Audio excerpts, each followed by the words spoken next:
Hey everybody. So today I'm going to talk to you about the different ways that you can get testosterone. I learned a lot more about this at my endocrinologist appointment 5 days ago. So I'm 5 days on T. Woo! Okay. Anyway, so the 5 different ways that you can get testosterone. I'm just going to tell you what the 5 different ways are, and then what I know about them, pros, cons. I'm not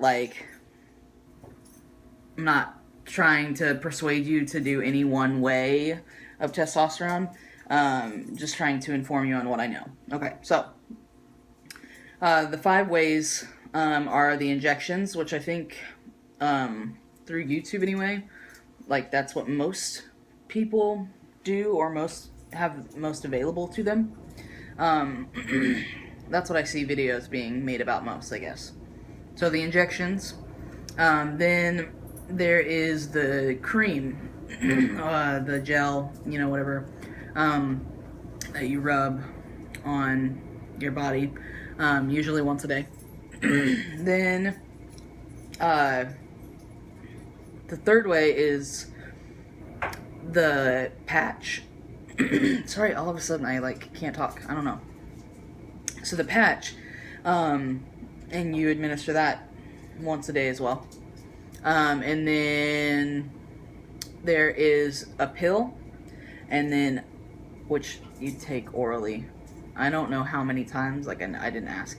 And then the pellet, and the pellet is so on birth control where they inject you in your arm with this little thing, and it stays there for however long, 6 months, a year. Some can go up to 3 to 5 years, and it just administers the drug every day, whatever, and it's this little pellet that you can feel in your arm. Well, they do that with testosterone now too. So the options that were available to me were the injections, and the patch, and the cream or gel. The only reasons the other 2 were not available for me through my endocrinologist, because the pill can cause liver problems, but that can happen with any hormone that you take orally, because of the way that it processes through your body. She said that it sort of tears up your liver over time. So she doesn't personally prescribe oh look, there's Jessie. Okay, anyways, she doesn't personally prescribe the pill because over time of what it can do to your body, to your liver specifically. Then the pellet she also doesn't do because she does not feel comfortable putting it in. She has had one patient that opted to go to the urology department and get it put in to their arm, and she said that that's fine, and she said if I wanted to do that I could, but she said she personally doesn't put it in, so I would have had to wait to start or whatever. I don't know too much about the pellet.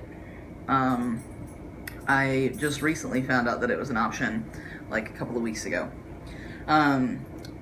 So then there's the patch, which it's a pretty big patch. It's about that big. I don't know if you can even see what that means, but it's a pretty good size. I guess the size of it would fit a circular in your palm. And words are hard. Okay.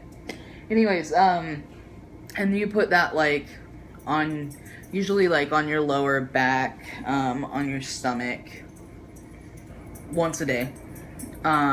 And it's sort of so it's a pretty big patch, and it's crinkly, and then in the middle there's this little pocket of fluid, I guess. I don't really know what you would call it, but that's where the medicine is in that little pocket.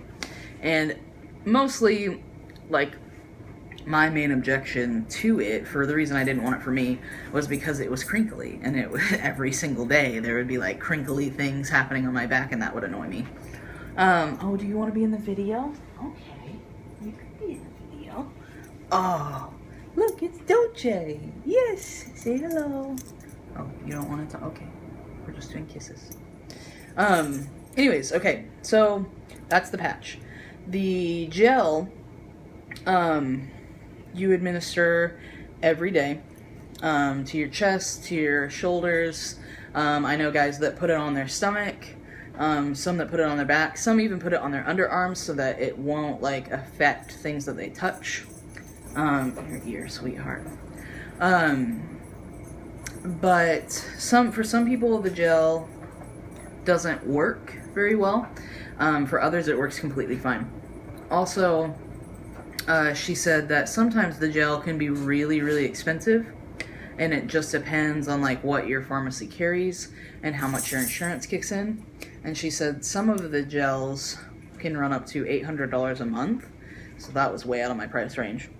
So I chose to go with the injections, and the reason being is because it's pretty cheap, and because that's just what I've always saw myself doing. But here, honey, go down there. But you know, there was no like, I guess the only perk really was that it was every 2 weeks. It wasn't every day. It wasn't something that I had to like plan my life around as much.